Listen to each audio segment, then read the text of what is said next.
সুপ্রিয় দর্শক, আসসালামু আলাইকুম। আপনাদের সবাইকে স্বাগত জানাচ্ছি এখনকার আলোচনায়। আপনাদের সঙ্গে আছি আমি সিরাজুল ইসলাম। দর্শক, আপনারা নিশ্চয়ই এরই মধ্যে শুনেছেন ডোনাল্ড ট্রাম্প যুদ্ধবিরতির জন্য এবং নতুন একটা চুক্তির জন্য মরিয়া হয়ে উঠেছেন। তিনি ঘোষণা করেছেন আগামী 2 দিনের মধ্যে আলোচনা এবং চুক্তি হতে পারে ইরানের সাথে। মার্কিন ভাইস প্রেসিডেন্ট জেডি ভ্যান্স বলেছেন ইরানের সাথে আমেরিকা ছোটখাটো কোনো চুক্তি নয়, গ্র্যান্ড ডিল অর্থাৎ বিরাট বড় চুক্তি করতে চায়। এ বিষয়ে বল এখন ইরানের কোর্টে। এই ভিতরে সবচেয়ে গুরুত্বপূর্ণ যে আলোচনাটি রয়েছে সেটি হচ্ছে যে হরমুজ প্রণালীতে যে আমেরিকা ব্লকেট সৃষ্টি করেছে তার অবস্থা কি। সর্বশেষ তথ্য অনুযায়ী আমি মাত্র পাকিস্তানের ডন পত্রিকার খবর থেকে জানলাম যে আজকেও ইরানের বন্দর থেকে 2টো তেলবাহী বিশাল বড় জাহাজ হরমুজ প্রণালী পার হয়েছে মার্কিন ব্লকেট থাকা সত্ত্বেও। তার মানে আমেরিকার এই অবরোধ কার্যকর হয়নি। এদিকে ইরানের আইআরজিসির একজন শীর্ষ পর্যায়ের কমান্ডার জেনারেল হোসেন মোহেব্বি তিনি ঘোষণা করেছেন আমেরিকা এবং ইসরায়েল যদি ইরানের বিরুদ্ধে যুদ্ধ অব্যাহত রাখে তাহলে ইরান এমন সব অস্ত্র ব্যবহার করবে যা শত্রুরা এখনো দেখেনি এবং এ সম্পর্কে তাদের কোনো ধারণা নেই।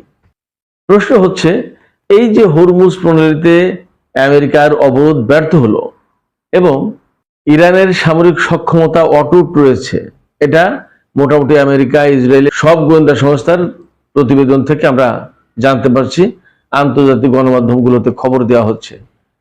প্রশ্ন হচ্ছে, তাহলে হরমুজ অবরোধের ব্যর্থতা এবং ইরানের সামরিক সক্ষমতা বিবেচনায় রেখেই কি এখন আমেরিকা ইরানের সাথে চুক্তি করার জন্য মরিয়া হয়ে উঠেছে এবং এই চুক্তি কি আদৌ হবে?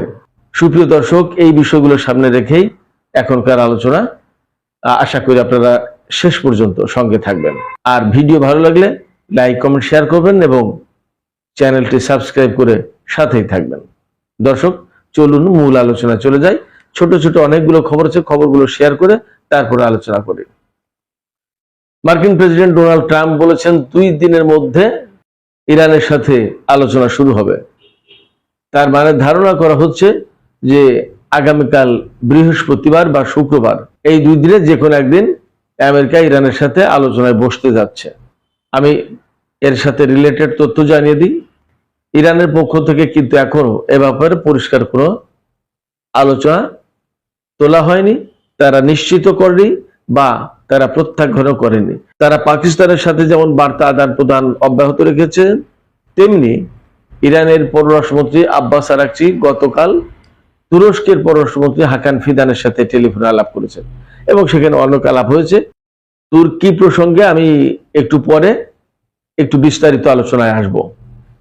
এরপর সে মোসাদের প্রধান, ইসরায়েলের গোয়েন্দা সংস্থা মোসাদের প্রধান, তিনি বলেছেন যে আমেরিকা যদি ইরানের সাথে চুক্তি করেও তাহলেও ইসরায়েল ইরানের বিরুদ্ধে যুদ্ধ অব্যাহত রাখবে যতক্ষণ পর্যন্ত না তাদের লক্ষ্য অর্জন হয়। ইসরায়েলের লক্ষ্যটা কি?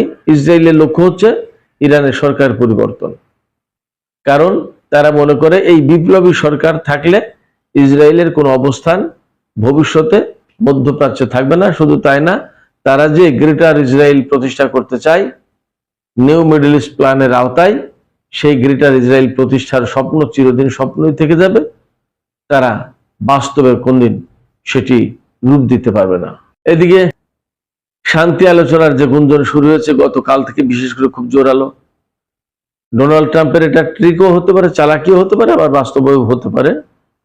তো এই যে আলোচনার যে গুঞ্জন উঠেছে এর প্রেক্ষাপটে আমেরিকার 2টো খুব গুরুত্বপূর্ণ শেয়ার সূচক S&P 500 এবং নাসডাক, এই দুটোতেই শেয়ার সূচক বেড়েছে, ঊর্ধ্বমুখী হয়েছে এবং মার্কিন শেয়ার বাজার বলা যায় অবশ্যই চাঙ্গা হয়েছে। এমনকি খবরে বলা হচ্ছে যে যুদ্ধের আগে যে অবস্থায় ছিল S&P 500 এবং নাসডাকের সূচক, এখন সেই অবস্থায় ফিরে গেছে। তার মানে খুব ভালো অবস্থা। একই সাথে তেলের বাজারেও স্বস্তির খবর এসেছে, তেলের দাম কমতে শুরু করেছে। কারণ সবাই চিন্তা করে যে যদি যুদ্ধ হয় এবং হরমুজ প্রণালী নিয়ে যদি সংকট অব্যাহত থাকে তাহলে তেলের সরবরাহ ভালো থাকবে না। যখন আলোচনা হতে যাচ্ছে তখন সমাধান আসবে এবং তেলের সরবরাহ বা জাহাজ চলাচল স্বাভাবিক হবে, সংকট কেটে যাবে। অতএব তেলের বাজার ধীরে ধীরে কমতে শুরু করেছে। আমি আপনাদেরকে আরেকটা ভালো খবর জানাই। আগেই বলেছি পাকিস্তানের ডন পত্রিকার খবর, 1:10 পাকিস্তানের ডন পত্রিকায় রিপোর্ট আপলোড করেছে। তাতে বলা হচ্ছে ইরানের বন্দর থেকে দুটি তেলবাহী বিশাল আকারের ট্যাঙ্কার হরমুজ প্রণালী পার হয়েছে এবং পরিষ্কার করে বলা হচ্ছে আমেরিকার অবরোধ ব্লকেড থাকার পরেও, তার মানে আমেরিকার অবরোধ কার্যকর হচ্ছে না। এই ব্যাপারে রাশিয়ার পক্ষ থেকে রাশিয়ার পররাষ্ট্রমন্ত্রী সের্গেই ল্যাভরভ তিনি বলেছেন যে তারা হরমুজ প্রণালী খুলে দেওয়ার ব্যাপারে মধ্যস্থতা করতে প্রস্তুত রয়েছে। আবার চীনের পক্ষ থেকে কিন্তু পরিষ্কার হুমকি দেওয়া হয়েছে। গতকাল 4 দফা প্রস্তাব দেওয়া হয়েছে। পাশাপাশি তারা হুমকি দিয়ে রেখেছে তাদের জাহাজ যদি আমেরিকা আটকানোর চেষ্টা করে তাহলে চীন তাদের নিজেদের স্বার্থ রক্ষার জন্য প্রয়োজনীয় পদক্ষেপ নেবে। তার মানে আমেরিকা একেবারে খুব সহজে হরমুজ প্রণালী অবরোধ করে সারা বিশ্বের জাহাজকে আটকে দেবে এটা ভাবার কোনো কারণই নেই, সুযোগই নেই। এবং ইরানের জাহাজ যদি চলাচল করতে না পারে তাহলে ইরান কারো জাহাজ চলাচল করতে দেবে না, সে ঘোষণা অনেক আগেরই ঘোষণা। অতএব হরমুজ প্রণালীর ব্লকেড কার্যকর করা খুব সহজ কথা নয়। যুদ্ধের সময় পারেনি কোনো কিছু অর্জন করতে, এখন যুদ্ধ না করে যদি হরমুজ প্রণালী অবরোধ করতে চাইতে সেটা কি পারবে আমেরিকা? এটা অসম্ভব ব্যাপার। এই জায়গায় মজার একটা খবর বলি, রাশিয়ার পার্শ্ববর্তী যে দেশ, প্রতিবেশী দেশ যার সাথে রাশিয়ার যুদ্ধ হচ্ছে, সেই দেশের প্রেসিডেন্ট মিস্টার জেলেনস্কি তিনি বলেছেন, একটা সাক্ষাৎকারে দেখলাম, তিনি বলছেন যে তারা হরমুজ প্রণালী ক্লিয়ার করে দিতে পারে যদি তাদের দায়িত্ব দেওয়া হয়, কিন্তু আমেরিকার ব্যাপারে তাদের কোনো দায়িত্বই দেয়নি এই পর্যন্ত। কথাটা শুনে আমার একটু হাসি পেল এই কারণে যে যিনি নিজের দেশ নিয়ে খুব বিপদে, তিনি কি করে এই হরমুজ প্রণালীতে, যেখানে আমেরিকা এবং ইসরায়েল সম্মিলিতভাবে হিমশিম খাচ্ছে ইরানের বিরুদ্ধে, সেখানে তিনি কি করে এই হরমুজ প্রণালী ইরানের প্রভাব মুক্ত করে দেবেন আমি ঠিক পরিষ্কার না। মজার তথ্য জানাই যে কাতার, বাহরাইন, সংযুক্ত আরব আমিরাত এরকম কয়েকটা দেশে তাদের বিমান বা আকাশ সুরক্ষা দেওয়ার জন্য, বিমান প্রতিরক্ষা ব্যবস্থা উন্নত করার জন্য দায়িত্ব নিয়েছিল। ইরান যে ক্ষেপণাস্ত্র এবং ড্রোন হামলা চালায় এইগুলো থেকে রক্ষা করার জন্য এই মিস্টার জেলেনস্কি সাহেবের দেশ বা তার সরকার দায়িত্ব নিয়েছিল এবং তারা 5টা প্রতিরোধ কেন্দ্র গড়ে তুলেছিল পারস্য উপসাগরীয় কয়েকটা দেশে, সম্ভবত কাতার, বাহরাইন এবং সংযুক্ত আরব আমিরাতে। কিন্তু দুঃখজনক হলো বাস্তব তথ্য এই যে তার প্রত্যেকটা অর্থাৎ 5টাই ধ্বংস করে দিয়েছে ইরান ক্ষেপণাস্ত্র মেরে। মিস্টার জেলেনস্কির দেশের পরিস্থিতি যখন এই, তার আকাশ প্রতিরক্ষা বা ক্ষেপণাস্ত্র প্রতিরক্ষা ব্যবস্থা যখন এই, তখন তিনি কিভাবে হরমুজ প্রণালী খুলে দেবেন তা পরিষ্কার নয়।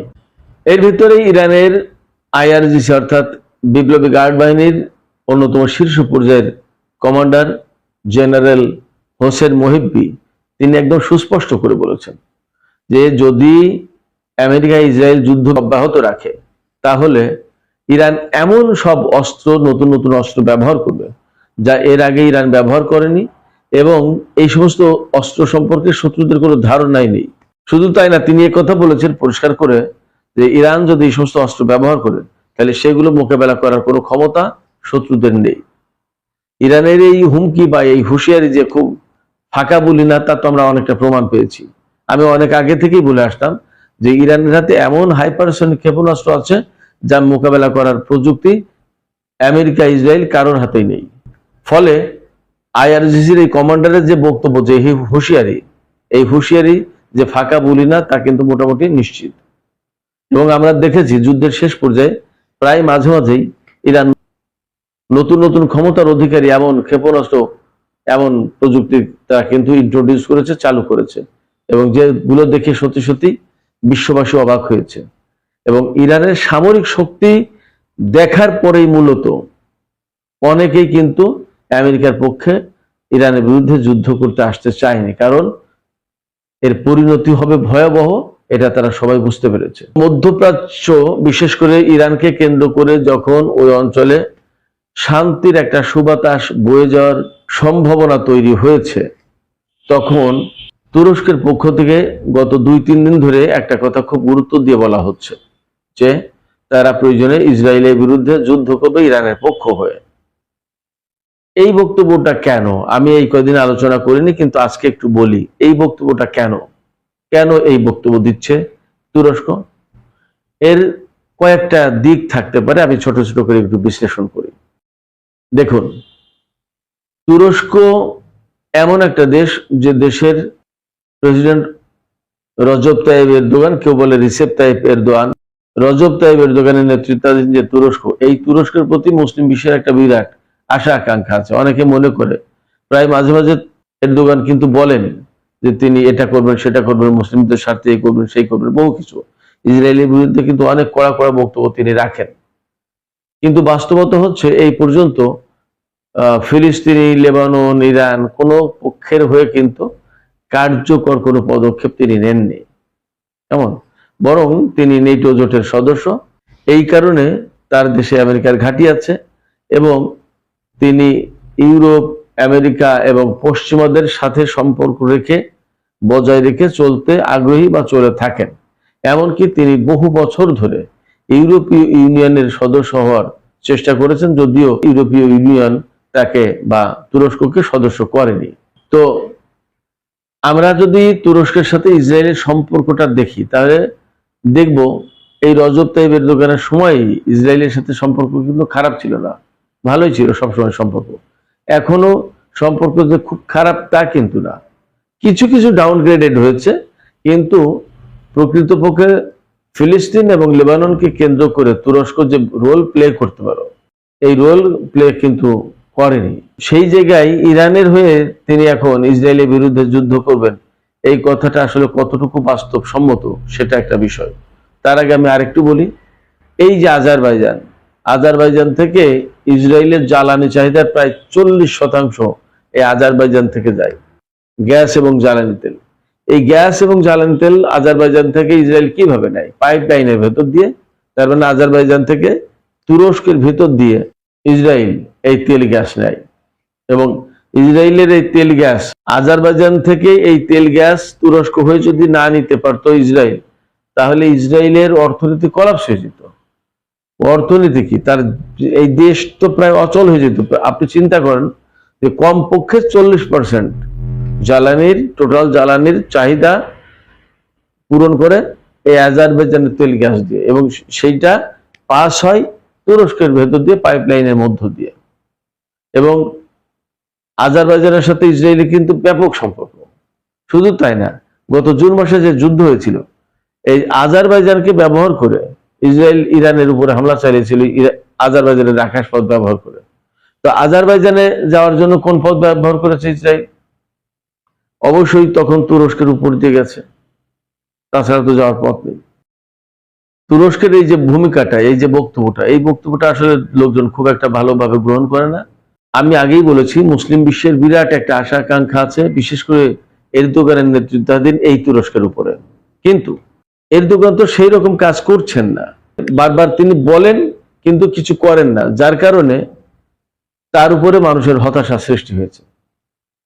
অতএব রজব তাইয়িপ এরদোগান বা তুরস্ক যদি কোনো কিছু করতে চান মুসলিম বিশ্বের স্বার্থে, তাহলে সেটা বাস্তব পদক্ষেপ নিয়ে করে দেখাতে হবে। তাছাড়া এরকম মুখের কথায় সম্ভবত কোনো মানুষ তা বিশ্বাস করবে না। তো তারপরেও এই যে সমর্থন দিয়েছেন তুর্কি সরকারের কর্মকর্তারা যে ইরানের পক্ষে, ইসরায়েলের বিরুদ্ধে যুদ্ধ করবেন, এটা একটা সমর্থন, ওটা একটা বক্তব্য, তো কিছু না হলেও তার একটা প্রভাব তো আছেই, স্বল্প মাত্রা হলেও। আমি প্রসঙ্গক্রমে আরেকটু বলি তুরস্ক প্রসঙ্গে। তুরস্ক এই যে এখন শক্ত কথা বলছে, কেন জানেন? তার প্রধান কারণ হলো আমেরিকা নেটো জোট থেকে বেরিয়ে যেতে পারে, এবং একথা মোটামুটি অনেক জায়গায় চর্চা হচ্ছে, আলোচনা হচ্ছে যে তুরস্ক হচ্ছে এর পরের টার্গেট ইসরায়েলের। তাই ইসরায়েল যদি তুরস্কের উপর হামলা চালায় এরপরে, তাহলে তুরস্ক হচ্ছে নেটোভুক্ত দেশ, নেটো জোটের সদস্য। তো নেটো জোটের কোনো সদস্য যদি আক্রান্ত হয় কোনো দেশের দ্বারা, তাহলে নেটো জোট মনে করবে যে সব দেশ আক্রান্ত হয়েছে, অতএব সব দেশ জোটবদ্ধভাবে ওই যে হামলাকারী দেশ তার বিরুদ্ধে যুদ্ধ করতে বাধ্য। এটা আর্টিকেল 5 আছে নেটো জোটের। আমেরিকা যদি নেটো জোটে থাকে আর ইসরায়েল যদি তুরস্কের উপর হামলা চালায়, তাহলে আমেরিকা কিন্তু এই যুদ্ধের, ইসরায়েল বিরোধী যুদ্ধের নেতৃত্ব দিতে বাধ্য। যদি না করে তাহলে কিন্তু প্রশ্ন উঠবে এবং নেটো জোট থাকবে কিনা, তখন কিন্তু নানান রকম সংকট তৈরি হবে এবং তুরস্ক স্বাভাবিকভাবে বলতে পারবে যে আমেরিকা যখন ইরাক বা আফগানিস্তানে যুদ্ধ করেছে তখন তুরস্ক কিন্তু সেই জোটের থেকে যুদ্ধ করেছে বা রসদ, লজিস্টিক সাপোর্ট বা যে কোনোভাবে সাপোর্ট দিয়েছে। এখন কেন তুরস্ক যখন ইসরায়েল দ্বারা আক্রান্ত তখন কেন নেটো জোট আসবে না, এইরকম একটা প্রশ্ন থাকবে। সেক্ষেত্রে আমেরিকা নেটো জোট থেকে সরে পড়তে চায়, যাতে ইসরায়েল যদি কখনো তুরস্কের উপর হামলা চালায় তাহলে আমেরিকা যাতে ইসরায়েলের বিরুদ্ধে যুদ্ধ করতে বাধ্য না হয়। ইরানের পররাষ্ট্র মন্ত্রণালয় সারা বিশ্বের মানুষকে ধন্যবাদ জানিয়েছে। ইরানি পররাষ্ট্র মন্ত্রণালয় বলেছে যে ইসরায়েল এবং আমেরিকার বিরুদ্ধে যে ইরান প্রতিরোধমূলক যুদ্ধ করেছে, সেই যুদ্ধ চলাকালীন সারা বিশ্বের মানুষ, সেই যুদ্ধ চলাকালীন সারা বিশ্বের মানুষ যেভাবে সমর্থন দিয়েছে ইরানের প্রতি, তার জন্য ইরান ধন্যবাদ জানাচ্ছে বিশ্ববাসীকে এবং কৃতজ্ঞতা জানাচ্ছে। শুধু মুসলিম বিশ্ব না, সারা বিশ্বের মানুষ তো সমর্থন দিয়েছে। আপনারা খেয়াল করে থাকবেন, ব্রিটেন বলেছে এই যুদ্ধ নেটোর যুদ্ধ না, এই যুদ্ধ আমাদের যুদ্ধ না, এই যুদ্ধ ইসরায়েলের যুদ্ধ, আমেরিকার যুদ্ধ। স্পেন ইসরায়েলের সাথে কত কিছু করেছে, ইটালি, ফ্রান্স, ব্রাজিল, অস্ট্রিয়া অনেক বড় বড় বক্তব্য দিয়েছে, পদক্ষেপ দিয়েছে, এমনকি ইরানের পক্ষে তো ভেটো দিয়েছে ফ্রান্স। তো সেক্ষেত্রে এবার এই যুদ্ধের সময় আসলে বিশ্ববাসীর কাছ থেকে অনেক বড় সমর্থন পেয়েছে ইরান। একটা জায়গায় একটা আপত্তি আছে, সেটা হচ্ছে ওআইসি। 57 জাতির একটি মুসলিম সংস্থা, যে সংস্থার প্রধান কাজ হচ্ছে মুসলমানদের স্বার্থ সংরক্ষণ করা। সেই জায়গায় ইরানের বিরুদ্ধে যখন এই যুদ্ধ চাপিয়ে দিয়েছে তখন ওআইসির কোনো বক্তব্যই পাওয়া যায়নি, দেখা যায়নি। সেই জায়গা থেকে অনেকের মনে প্রশ্ন আছে বা অনেকে বলেন, আমাকেও বলেন, যে ওআইসি কেন একটু ভূমিকা রাখলো না, অন্তত একটা নিন্দা প্রস্তাব আনতে পারতো, নিন্দা করতে পারতো। তবে আমি এই যে মনে করি সেটা হচ্ছে যে এই জায়গায় ইরান একটা পক্ষ আর ইসরায়েল আর আমেরিকা আর একটা পক্ষ, কিন্তু ইসরায়েল আর আমেরিকার পক্ষে প্রত্যক্ষ হোক পরোক্ষ হোক যেভাবেই হোক সৌদি আরব, জর্ডান, কুয়েত, বাহরাইন, সংযুক্ত আরব আমিরাত, কাতার, এ সমস্ত দেশ ছিল। এদের ঘাঁটি মাটি আকাশপথ ব্যবহার করেছে আমেরিকা, ইসরায়েল। সেক্ষেত্রে সম্ভবত এই কারণে ওআইসির পক্ষ থেকে কোনো বক্তব্য বিবৃতি দেওয়া হয়নি। এটি আমার কাছে মনে হয় যে কারণেই হোক ওআইসি যে বিবৃতি দেয়নি বা কোনো বক্তব্য দেয়নি, নিন্দা প্রস্তাব আনেনি, এই বিষয়টা আমার মনে হয় যে ইতিহাসে একটা প্রশ্নের মুখোমুখি হয়ে থাকবে সবসময়।